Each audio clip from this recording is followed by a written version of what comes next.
আল্লাহর প্যারা হাবিব সাল্লাল্লাহু আলাইহি ওয়াসাল্লাম ওনার নাম মুবারক রাখার ব্যাপারে মা আমেনা বলেন, আমি স্বপ্নের মধ্যে দেখলাম কেউ যেন আমাকে বলছেন, তোমার গর্ভের মধ্যে যে সন্তান, সেই সন্তানের নামটা তুমি মোহাম্মদ রাখবে। মোহাম্মদ অর্থ হলো অতীব প্রশংসিত। এই নামটি কোরআনের মধ্যে 4টি জায়গায় এসেছে। সূরা আল ইমরানের 144 নম্বর আয়াতের মধ্যে আছে, ওয়ামা মুহাম্মাদুন ইল্লা রাসূলুন ক্বাদ খালাত মিন ক্বাবলিহির রাসূল। আর মোহাম্মদ একজন রসুল ছাড়া আর কিছুই নয়, তার পূর্বেও বহু রসুল অতিবাহিত হয়ে গেছেন। সূরা আহজাবের 40 নম্বর আয়াতে আল্লাহ রাব্বুল আলামিন বলেন, মা কানা মুহাম্মাদুন আবা আহাদিম মির রিজালিকুম ওয়ালাকির রাসূলুল্লাহি ওয়া খাতামান নাবিয়্যিন ওয়া কানাল্লাহু বিকুল্লি শাইইন আলিমা। অর্থাৎ মোহাম্মদ তোমাদের কোনো ব্যক্তির পিতা নন, বরং তিনি আল্লাহর রসুল এবং শেষ নবী, আল্লাহ সব বিষয়ে জ্ঞাত। 3 নম্বর হলো সূরা ফাতার 29 নম্বর আয়াতে আমার নবীর নাম মোবারক আছেন মুহাম্মাদুর রাসূলুল্লাহি ওয়াল্লাযীনা মাআহু আশিদ্দাউ আলাল কুফফার রুহামাউ বাইনাহুম। অর্থাৎ মোহাম্মদ আল্লাহর রসুল এবং তার সহচরগণ কাফেরদের প্রতি কঠোর। সাহাবীগণ কাফেরদের প্রতি কঠোর, আর তারা পরস্পর একে অপরের প্রতি সহানুভূতিশীল। সাহাবীদের আচরণ কি? সাহাবীদের আমল, তারা মুসলমানের প্রতি সহানুভূতিশীল, কাফেরের প্রতি কঠোর। এখন মুসলমানের বড় শত্রু হয়ে গেছে। এখন মুসলমানের বড় শত্রু। অথচ সাহাবীদের আচরণ, আল্লাহ বলতেছেন আমার নবীর সাথে সাহাবীদের আচরণ ছিল মুসলমানের প্রতি সহানুভূতিশীল। এখন আমরা এক মুসলমান আরেক মুসলমানের বড় শত্রু হয়ে গেছি। প্রতিদিন বিভিন্ন ঘটনা শুধু আমরা দেখছি আর আফসোস করছি, আর কোনো উপায় নেই। আল্লাহর কাছে দোয়া করি যেন আমরা যাতে একে অপরের প্রতি বিদ্বেষী না হই, মুসলমানের প্রতি যাতে বিদ্বেষী না হই, আমরা যাতে সবাই মিলেমিশে থাকতে পারি। ভিন্ন মত থাকতে পারে, অবশ্যই থাকবে।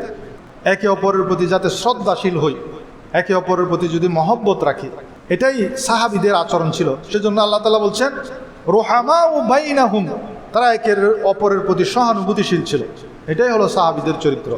আল্লাহ তাআলা আমাদের বাংলাদেশের সমস্ত মুসলমানকে সাহাবীদের সেই চরিত্রবান হওয়ার তৌফিক দান করুন। সবাই বলেন আমিন। 4 নম্বর সূরা মুহাম্মদের 2 নম্বর আয়াতে আউযু বিল্লাহি মিনাশ শাইতানির রাজীম ওয়াল্লাযীনা আমানু ওয়া আমিলুস সালিহাতি ওয়া আমানু বিমা নুজ্জিলা আলা মুহাম্মাদিন ওয়া হুয়াল হাক্কু মির রাব্বিহিম কাফফারা আনহুম সাইয়্যাতিহিম ওয়া আসলাহা বালাহুম। অর্থাৎ আর যারা বিশ্বাস স্থাপন করে, সৎকর্ম সম্পাদন করে এবং তাদের পালনকর্তার পক্ষ থেকে মুহাম্মদের প্রতি অবতীর্ণ সত্যে বিশ্বাস করে। কয়টা কথা বলেছেন? 1 নম্বর হলো ঈমান আনে, বিশ্বাস স্থাপন করে। 2 নম্বর হলো নেক আমল করে। 3 নম্বর হলো পালনকর্তার পক্ষ থেকে মুহাম্মদের উপর জান অবতীর্ণ হয়েছে, অর্থাৎ কোরআনের প্রতি বিশ্বাস করে আল্লাহ তাদের সমস্ত গুনাহ মাফ করে দিবেন এবং তাদের অবস্থা ভালো করে দিবেন। কয়টা আমলের কথা বলছেন?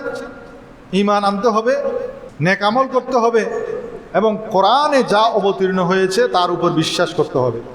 এই 3টা কাজ যদি আমরা করতে পারি, আল্লাহ তাআলা বলছেন তোমাদের গুনাহ তো আমি মাফ করব, সাথে সাথে তোমাদের স্তর আমি আরো বুলন্দ করব, তোমাদের অবস্থা ভালো করব, বালাহুম দিন দিন উচ্চ করব। আমরা বলি যে হুজুর অবস্থা দিন দিন খারাপ হয়ে যাচ্ছে, ব্যবসার অবস্থা খারাপ হয়ে যাচ্ছে, চাকরির অবস্থা খারাপ হয়ে যাচ্ছে, দেশের অবস্থা খারাপ হয়ে যাচ্ছে। এই যে অবস্থা দিন দিন খারাপ হয়ে যাচ্ছে, সেটা থেকে বাঁচার জন্য আমাদের কি করতে হবে? ইমানদার হতে হবে। 2 নম্বর হলো নেক আমল করতে হবে। 3 নম্বর হলো আল্লাহর প্যারা হাবিবের উপর জান ও নাজিল হয়েছে, কোরআন নাজিল হয়েছে, তার উপর বিশ্বাস স্থাপন করতে হবে। এই 3টা আমল আমরা করতে পারবো না? আমরা অবশ্যই সবাই ইমানদার, অবশ্যই আমরা নেক আমল করব, অবশ্যই আল্লাহর রসুলের উপর যে কোরআন নাজিল হয়েছে তার উপর বিশ্বাস করব। তাহলে অবশ্যই আমাদের অবস্থা দিন দিন আল্লাহ ভালো করে দিবেন। আল্লাহর প্যারা হাবিবের নাম মোবারকের বরকতসমূহ শুনেন। আমার নবীর নামের বরকতে আদম আলাইহিস সালাতু ওয়াস সালামের দোয়া কবুল হয়েছে।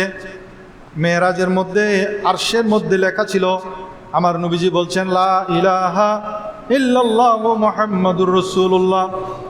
আসমানের মধ্যে লেখা আছে, আসমানের মধ্যে আমার নবীর নাম লেখা আছে, জান্নাতের দরজায় লেখা আছে মুহাম্মদের নাম, এবং জান্নাতের গাছের পাতায় পাতায় লেখা আছে আমার নবীর নাম মোবারক।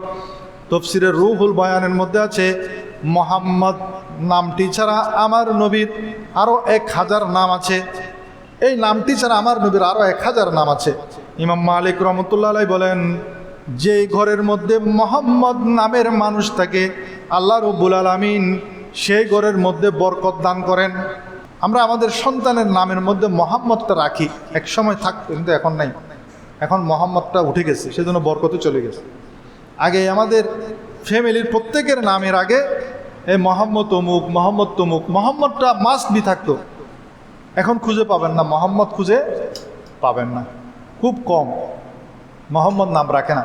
অথচ ইমাম মালিক রহমতুল্লাহ আলাই, যে ইমামকে মদিনা শরীফের মানুষেরা যাকে ফলো করে, সেই ইমাম মালিক রহমতুল্লাহ আলাই বলছেন, যেই ঘরের মধ্যে মোহাম্মদ নামের মানুষ থাকে সেই ঘরে আল্লাহ রব্বুল আলমিন অহরহ বরকত দান করতে থাকেন। হযরত ইবনে ওয়াহাব বলেন, উনি অনেক বড় তাবি বুজুর্গ, তিনি বলেন, আমার 7টি সন্তান সবাই ছেলে। আমার স্ত্রীর গর্ভে যখন সন্তান আসতো আমি নিয়ত করতাম আমার সন্তানের নাম মোহাম্মদ রাখবো। আরবদের একটা অভ্যাস হলো, তারা একই নাম কয়েকজন সন্তানের রাখে। আরবদের মধ্যে প্রচলনটা আছে, একই নাম কয়েকজন সন্তানকে দিয়ে দেয়। হযরত ইবনে ওয়াহাব বলেন, আমার স্ত্রী পরপর 7 বার গর্ভবতী হয়েছে, প্রত্যেকবার আমি আমার সন্তানের নাম মোহাম্মদ রাখার নিয়ত করেছি, প্রত্যেক সন্তানই ছেলে হয়েছে। সবাই বলেন সুবহানাল্লাহ। যাদের ছেলে হয় না তাদের জন্য এটা অনেক বড় একটা আমল। আপনি নিয়ত করবেন, আমার যদি একটা ছেলে হয় তাহলে তার নাম রাখবো মোহাম্মদ, তাহলে দেখবেন আল্লাহর হুকুমে ছেলে সন্তান হয়েছে। আবার যদি না হয় তখন আবার আসি, আমার সাথে কিলাকিলি করিয়েন না ভাই। উনি হয়তো আল্লাহর বলি ছিলেন, ওনার নিয়ত সাপ ছিল, মানে আপনার নিয়ত যদি সাপ নাই, আপনি নিয়ত করছেন কিন্তু আপনি খানা খান হারাম, সুদের কারবার করেন, তা আপনার এই নিয়তের কোনো মূল্য আছে নাকি? তারা মানুষ পরিষ্কার ছিল, তাদের নিয়তও সাপ ছিল।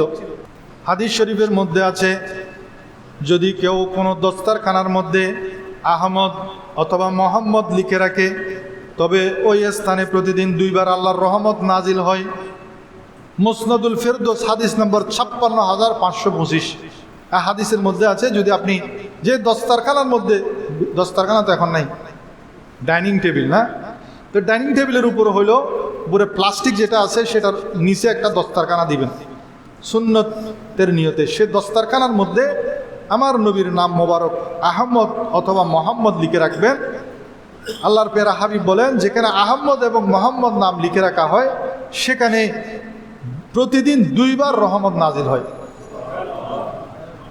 এরপরে মাহবুবে খুদা সাল্লাল্লাহু আলাইহি ওয়াসাল্লামের ইরশাদ করেন, যে ব্যক্তি আজানের মধ্যে আজান শ্রবণ করে এবং আজানের মধ্যে আল্লাহর পেরা হাবিবের নাম মোবারক শুনে বৃদ্ধাঙ্গুল চুমু দিয়ে চোখের মধ্যে লাগায়, সেই মৃত্যুর আগ পর্যন্ত অন্ধ হবে না।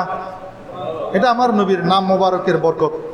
এটা তাফসীরের রুহুল বয়ানের 7ম খণ্ডের 229 পৃষ্ঠার মধ্যে, তাফসীরের রুহুল বয়ানের মধ্যে এই হাদিস নকল করেছে।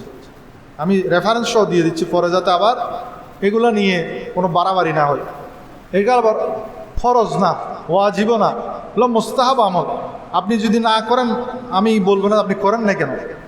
আপনি আজকে আমার থেকে শুনলেন, আপনার পাশের মুসল্লি আমার নবীর নাম শুনে এটা করে নাই, আপনি তাকে আবার কি করতে পারবেন না, এই আপনি এটা করেন না কেন, আপনি তাকে এটা জিজ্ঞেস করতে পারবেন না, এটা তার ইচ্ছা। এগুলো বরকতময় কিছু আমল, এগুলো যদি করে তো ভালো, না করলে কোনো জিজ্ঞেস করার আপনার রাইট নেই। আপনি জিজ্ঞেস করেন আপনার সন্তানকে, তুই নামাজ পড়স না কেন, আপনি জিজ্ঞেস করবেন আপনার বিবিকে নামাজ পড়ো না কেন, নামাজ পড়ে না। সেগুলো আমরা করি না। আমরা মসজিদের মধ্যে আসে কে এইভাবে চুমু দেয় নাই, তাকে নিয়ে ঝগড়া শুরু করি। কেউ হাইয়া আলা সালার আগে দাঁড়ায় গেছে, ইমাম সাহেবের আগে, মোস্তাহাব আমল, এগুলো নিয়ে আমরা ঝগড়া লেগে যাই। এগুলো হলো মোস্তাহাব আমল, মনে রাখবেন। মোস্তাহাব আমল নিয়ে আমরা একে অপরের সাথে ঝগড়া করব না। এগুলো বরকতময় আমল, যার ইচ্ছা করবে, যার ইচ্ছা নাই সে করবে না, এটাই হলো নিয়ম। তবে আমার দায়িত্ব হলো, আমার অধীনস্থ যারা আছে, আমার কর্মচারী, আমার দোকানের কর্মচারী, সে নামাজ পড়ছে কিনা সেটা আমার দায়িত্ব। আমার সন্তান সে নামাজ পড়ছে কিনা সেটা আমার দায়িত্ব। আমার স্ত্রী সে নামাজ পড়ছে কিনা সেটা আমার দায়িত্ব। আরেকটি ঘটনা বলি, এই ঘটনাটি হয়তো অনেকে জানেন, আমি আগেও বলেছি। বনি ইসরায়েল সম্প্রদায়ের একজন গুনাহগার ব্যক্তি ছিল। সে যখন মারা গেল তখন তাকে তার এলাকার মানুষ দূরে একটা আবর্জনার স্তূপের মধ্যে ফেলে দিল। সে 200 বছর পর্যন্ত আল্লাহর নাফরমানি করেছে। তাকে যখন আবর্জনার স্তূপের মধ্যে ফেলে দিল, তখন আল্লাহ রাব্বুল আলামিন মূসা কলিমুল্লাহকে পাঠালেন, ও মূসা, অমুক জায়গার মধ্যে আবর্জনার স্তূপের মধ্যে আমার একজন ওলিকে এলাকার মানুষ ফেলে দিয়েছে। এলাকার মানুষ জানে সে একজন নাফরমান, কিন্তু আল্লাহ বলছেন সে তো আমার ওলি, সে আমার ওলি, তাকে আবর্জনার স্তূপে ফেলে দিয়েছে। তুমি একটু যাও, তাকে সেখান থেকে তুলে নাও, গোসল দাও, কাফন পরিধান করাও, জানাজা পরে তাকে সুন্দরভাবে দাফনের ব্যবস্থা করো। হযরত মূসা আলাইহিস সালাতু ওয়াস সালাম এলাকার মধ্যে গিয়ে মানুষের জবান থেকে শুনলেন এই লোকটা এত খারাপ, সে 200 বছর পর্যন্ত আল্লাহর নাফরমানি করেছে, জীবনে কোনোদিন একটা ভালো কাজ করে নাই। এটা যখন শুনলেন মূসা আলাইহিস সালাম আল্লাহর দরবারে ফরিয়াদ করেন, হে আল্লাহ, আপনি কার জানাজা পড়ার জন্য আমাকে পাঠিয়েছেন? এলাকার মানুষ তো সাক্ষী দিচ্ছে গত 200 বছর যাবৎ সে নাকি আপনার নাফরমানিতে লিপ্ত।